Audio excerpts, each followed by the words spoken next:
Nosso povo tem uma frase interessante que traduz um pouco, talvez inspirada no Evangelho de hoje, que diz o seguinte: santo de casa não faz milagre. O que está por trás deste dito da sabedoria popular é que às vezes a gente tem dificuldade de reconhecer o valor do que vem de casa, do que vem de dentro, do nosso convívio, da nossa... E não raro a gente tende a hipervalorizar ou dar mais valor àquilo que vem de fora. É como se o fato de ser próximo, de ser íntimo, o fato de ser nosso ou dos nossos, diminua o valor ou o sentido de alguém. É exatamente isso que Jesus está experimentando no Evangelho de hoje. Jesus está chegando para pregar nas sinagogas, tendo percorrido já algumas regiões, agora chegando naquela terra onde ele foi criado, próximo dos amigos, daqueles que conheceram Jesus desde a infância, a adolescência, a juventude. E quando Jesus chegou e pregou, era incontestável o fato de que a pregação de Jesus tinha autoridade. A pregação de Jesus tinha o que o Evangelho de Marcos chama de exousia, força, poder, autoridade. E os sinais realizados por Jesus acompanhavam a pregação de Jesus, de modo que palavra e ação estavam ali em perfeita continuidade, e não havia por que questionar ou não reconhecer que Jesus de fato era um profeta e o Messias de Deus. Mas os contemporâneos de Jesus, aqueles que cresceram com Jesus, preferiram ficar com a seguinte questão: ele não é um dos nossos? Nós não conhecemos a família dele? Ele não cresceu entre nós? De onde vem essa sabedoria toda? De alguma forma, com esse argumento, eles até acabavam subvalorizando, ou desvalorizando a sua própria raiz, porque diziam: será que vem alguma coisa daqui? Na variante, em outro texto do Evangelho, alguém questiona Jesus dizendo assim: e pode vir alguma coisa boa de Nazaré? Como quem diz, Nazaré é uma terra de onde só vem coisa, Ninguém com a autoridade da palavra de Jesus ou dos sinais que ele realiza pode vir de Nazaré e de fato ter essa autoridade ou essa força. Então Jesus experimenta a rejeição pelo preconceito. O preconceito da dificuldade de reconhecer que alguém de nós, ou um dos nossos, ou alguém que nos é próximo, alguém que nos é íntimo, possa nos pregar a palavra, realizar sinais com a força do nosso Deus, com a autoridade do nosso Deus, e pode ser até o Filho de Deus, o Messias esperado. Jesus experimenta, então, este tipo de preconceito, da dificuldade de reconhecer a função, a missão dele, não por falta de sinais, não pela falta do testemunho de Jesus, não porque Jesus não tivesse também uma palavra que fosse palavra com a força do nosso Deus, mas simplesmente porque ele cresceu entre nós. Puro preconceito, fundamentando rejeição. Jesus então diz: um profeta só não é aceito na sua terra, entre os seus, e Jesus deixou de realizar alguns milagres que poderia ter realizado ali, exatamente porque esbarrou na incredulidade, no preconceito e na rejeição dos seus mais próximos, de onde a gente espera, por exemplo, acolhida, de onde a gente espera certa compreensão, a compreensão de certos limites e daí por diante. Isso é um fenômeno que a gente observa muitas vezes nas nossas comunidades, nas nossas relações laterais, nos nossos pares, a dificuldade de que um par nosso, quer dizer, alguém que está ali conosco, ao nosso lado, na nossa casa, família, no nosso ambiente de trabalho, em outros lugares, possa em algum momento nos ensinar, nos corrigir, nos exortar, nos orientar, a gente tem muita dificuldade, né? É muito natural que entre nós a gente pense e diga assim: quem é você, rapaz? Né?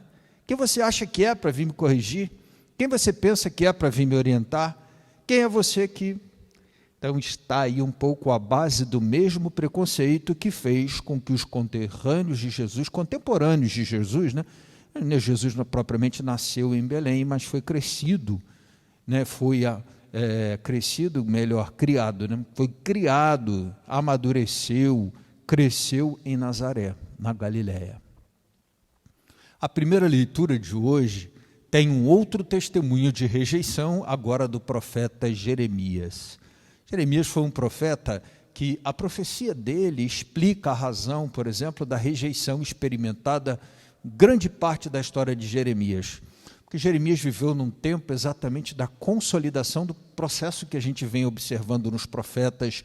Nós vimos alguns profetas menores, começando por Amós, passamos por Miqueias, por Oséias.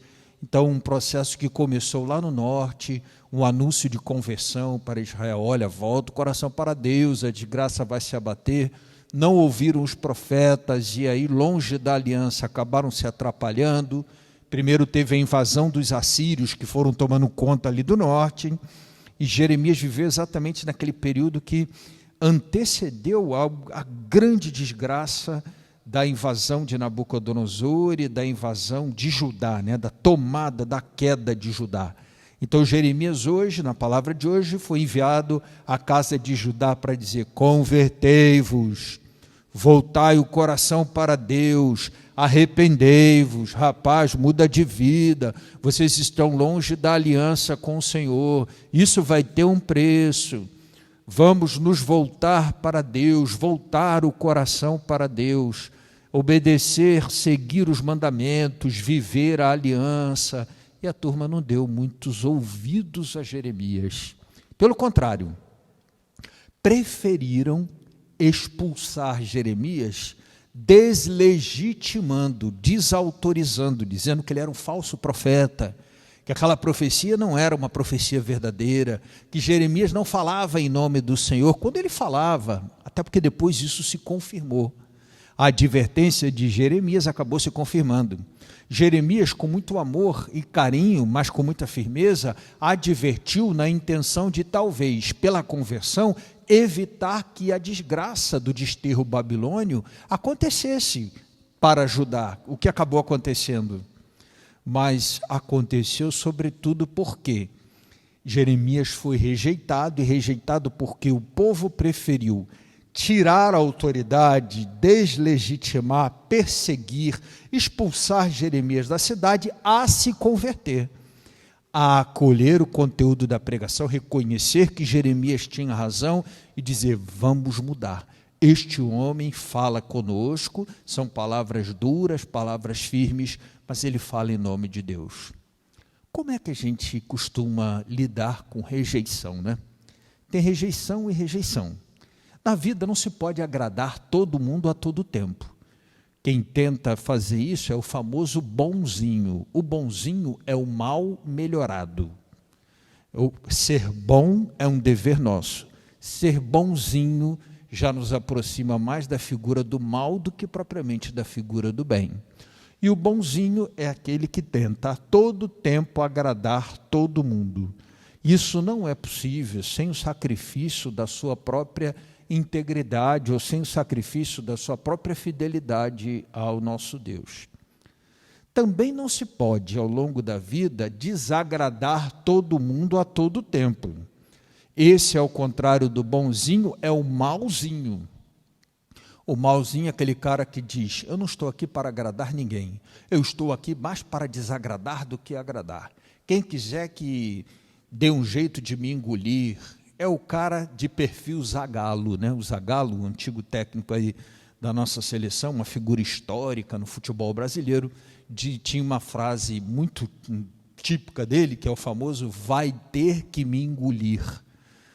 Então não se pode a todo tempo agradar, e nem se pode, nem se deve a todo tempo desagradar. Entre o firme propósito de só agradar e o firme propósito de só desagradar, existe um meio de caminho bastante interessante, que é exatamente a gente ter um parâmetro, os mandamentos, a fidelidade ao nosso Deus e aos valores que brotam dele, e à luz desses parâmetros que a gente segue assim como marco, né, como aquela luz, aquela meta, aquele marcador de caminho que a gente vai seguindo, uma plaquinha que vai dizendo é por aqui, a gente vai, vez ou outra, agradando e vez ou outra, talvez, desagradando. Quando a gente desagrada os homens para agradar a Deus, ok. Quando é possível agradar a Deus e aos homens, melhor ainda.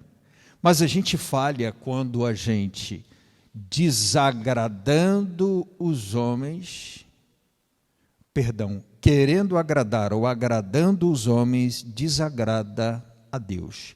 Aqui a gente falha. Quando você experimenta a rejeição porque agradou a Deus e desagradou os homens, a gente precisa ter um coração muito firme, no sentido de que não se pode agradar sempre a todo mundo, não tomar para si aquela experiência da rejeição, uma coisa assim meio mimimi, meio dodói, ai meu Deus, ninguém me entende, ninguém me compreende, ninguém me... Isso não é saudável. Estou com o Senhor, tenho claro que houve diálogo, a minha missão, a minha posição. O saudável é se colocar assim. Então é saudável que a gente tenha que administrar algum tipo de rejeição, porque ela vai fazer em algum momento parte de nossa vida em nome da fidelidade ao nosso Deus. Pode ser que a gente não seja compreendido aqui ou acolá e experimente algum tipo de rejeição. Esse tipo de rejeição deve ser abordada por nós muito mais com a confiança de estar do lado do nosso Deus e à luz do ensinamento, do caminho que Ele vai nos mostrando, seguindo o nosso caminho. Outras vezes, a gente experimenta a rejeição porque erramos, porque tomamos atitudes que não foram corretas com alguém e a pessoa de repente nos rejeita porque se sente ofendida. De fato, a gente falhou e a gente experimenta a rejeição daquele que foi talvez incapaz de perdoar ou de compreender e rejeita porque eu falhei. Essa experiência de rejeição também não deve nos afastar do nosso Deus, mas ela acaba sendo didaticamente, pedagogicamente, uma ajuda muito grande, porque ela nos faz refletir sobre o fato de que eu falhei, preciso pedir perdão, não para propriamente, em primeiro lugar, agradar, mas para reparar o mal que eu fiz àquela pessoa, desagradando a Deus e desagradando a própria pessoa. Então a gente repara essa experiência de rejeição não simplesmente para agradar a pessoa, mas para agradar a Deus, que também foi desagradado quando eu ofendi e por isso às vezes fui rejeitado ou rechaçado por aquela pessoa. Fato é que de todas as experiências de rejeição que nós experimentamos ao longo da vida, mesmo aquelas que são mais duras, às vezes, por exemplo, quando a gente não tem a menor responsabilidade porque foi rejeitado pelo pai ou rejeitado pela mãe, né? Eu conheço, por exemplo, a história de uma pessoa que teve dificuldade de ser amado pela mãe, foi rejeitado pela mãe porque ela teve uma depressão pós-parto. E aí ele acabou se aproximando mais de outros vínculos maternos na família que não propriamente o vínculo com a mãe. A gente também tem esse tipo de rejeição que a gente tem que administrar ao longo da vida, quando na verdade a gente não fez nada, né? Nem tinha responsabilidade pelo que fazia, pelo fato de ser uma criança ou outras questões. Seja qual for o tipo de rejeição, ela pode ser muito bem aproveitada por nós como um caminho de aproximação do nosso Deus. Acima de todas as experiências de rejeição de nossa vida, eu acho que o que deve prevalecer é a consciência de que, independentemente do fato de alguém ter nos rechaçado, nos rejeitado, existe o nosso Deus que nos acolhe, que a gente também nunca deve devolver rejeição com rejeição, porque de alguma forma o que a rejeição causa em quem rejeita não precisa causar no rejeitado. Quem rejeita tomou para si, se vestiu de rejeição, mas o rejeitado não precisa aceitar a rejeição. E isso de alguma forma nos ajuda a perceber que o nosso Deus não nos rejeita e a gente não está obrigado a vestir roupa de rejeição que alguém queira nos vestir. Vamos pedir ao Senhor que nos ajude, na luz da palavra de hoje, a administrar, a perceber que Deus nos cura, nos restaura de muitas experiências de rejeição. Alguns comportamentos que nós temos de agressividade, de desconfiança, ou comportamentos de insegurança ou de outra natureza em nossa vida presente, às vezes a gente nem tem consciência disso. Tem relação com experiências de rejeição que fizemos ao longo de nossa vida. Vamos pedir ao Senhor que nos ajude a introduzir a espiritualidade no meio de todas essas dores e feridas causadas por eventuais experiências de rejeição que abriram em nós feridas, talvez abertas ao longo de anos, mas que a chegada do nosso Deus, a certeza de que Ele não rejeita, de que a gente não precisa vestir isso, né? Não precisa abraçar, tomar para si, trazer para dentro da vida experiências de rejeição, que isso nos ajude a superar com o amor do nosso Deus qualquer tipo de rejeição humana que tenha nos machucado ou nos ferido. Vamos com muita alegria hoje, na consciência de que o nosso Deus nos acolhe e nos ama, não nos rejeita, colocar diante dele nosso sim, o sim à missão que ele nos deu, a vocação que ele nos chamou, o sim como o de Jeremias, rejeitado e firme, sim como o de Jesus, rejeitado, que se manteve também firme, e a gente vai dando o nosso sim, sabendo que é muito mais amado do que rejeitado, porque a gente pode ser rejeitado por algumas pessoas, mas nem por todos os homens somos rejeitados, mas acima de tudo pelo nosso Deus nós somos amados e nunca rejeitados. Vamos com alegria acompanhar nossa procissão, nosso canto das ofertas.